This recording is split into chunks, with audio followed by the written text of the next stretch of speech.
కానీ ఈ ఇయర్ మీకు చాలా గోల్డెన్ ఇయర్ అని చెప్పుకోవచ్చు మ్యామ్. నాకు తెలిసి చిరంజీవి గారికి, పవన్ కళ్యాణ్ గారి డిప్యూటీ సీఎం, మీకు మీ కెరియర్లో కమిటీ కుర్రోలు అలా నిలిచిపోద్ది మ్యామ్. ఈ సినిమా పవన్ కళ్యాణ్ గారికి ఏమైనా చూపించే అవకాశాలు ఏమైనా ఉన్నాయి మేడం? పెద్ద హిట్ ఇంకా ఈ వారం చాలా పెద్ద అవకాశం ఉంది. ఆఫ్ కోర్స్ చూపిస్తాను. I'm going to go behind him. ఆయన ఎంత బిజీగా ఉన్నా కూడా ఒక 3 hours ఆయన నుంచి నేను లాక్కొని మరీ ఈ సినిమా చూపిస్తాను. Because this is a film that he has to see. ఆయన చూసి అప్రిషియేట్ చేస్తే నాకు అంతకన్నా I won't have anything. So yeah, congrats ma'am. మీరు అత్తి హీరోయిన్స్ అడుగుతారు అనుకున్నానే. రోజు ఈమెయిల్స్తో బిజీగా ఉండే మాకు ఫీమేల్స్ని ఇంతమంది ఫీమేల్స్ని క్యాచ్ చేయడానికి రీజన్ ఏంటి? సో పర్టికులర్గా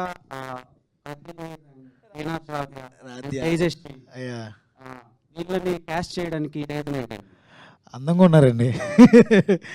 అంటే పక్కింటి అమ్మాయిలా ఉండాలనుకున్నాను నేను. అంటే మన తెలుగు అమ్మాయిలు ఎలా ఉంటారండి, చాలా పక్కింటి అమ్మాయిలా ఉంటారు. అదే కోరుకున్నాం మేము. నేను నియర్గా గారు మాట్లాడుకున్నప్పుడల్లా ప్రొఫైల్స్ వస్తూ ఉండేవి. కూర్చునే వాళ్ళం, చూస్తూ ఇదిగో ఈ అమ్మాయి బాగుంది కదా సార్, ఇది కరెక్ట్, ఈ అమ్మాయి కరెక్ట్. ఈ చాలా చోట్ల మేము రాజ్య క్యారెక్టర్ కోసం చాలా రోజులు వెయిట్ చేసాం. మాకు కరెక్ట్ దొరకల. సమ్టైమ్స్ బయటికి వెళ్ళినా పర్లేదని చెప్పేసి రమేష్ గారు చెప్పేటప్పటికి వి ఫౌండ్ హెర్. ఇన్స్టాగ్రామ్లో ఒక అమ్మాయిని చూస్తూ ఆ అమ్మాయి పక్కన ఉన్న పిక్ ద్వారా చూసాం అనమాట. రాజా ఇండస్ట్రీకి, టీఎఫ్ఏకి ఒక మంచి నటులను అయితే ఇచ్చాను నేను. హీరోయిన్స్ పెద్ద ఆ పదాలు వాడిను, but they will become a good mark అయితే వేయగలరు. అంత మంచి ఆర్టిస్టులు మా హీరోయిన్స్ అందరూ. సినిమా కొన్ని సినిమాలు నవ్విస్తే, కొన్ని ఏడిపిస్తాయి. మీరు మిక్స్డ్ ఆఫ్ ఎమోషన్స్ని లాస్ట్ వరకు క్యారీ చేశారు. సో ఓళ్ళ నుంచి కాల్స్ వస్తున్నాయి, నిజంగానే అక్కడ టాక్ బాగుంది, వెళ్ళొచ్చా అని చెప్పి. మీరు ధైర్యంగా వెళ్ళండి అని చెప్పగలుగుతున్నాం మేము.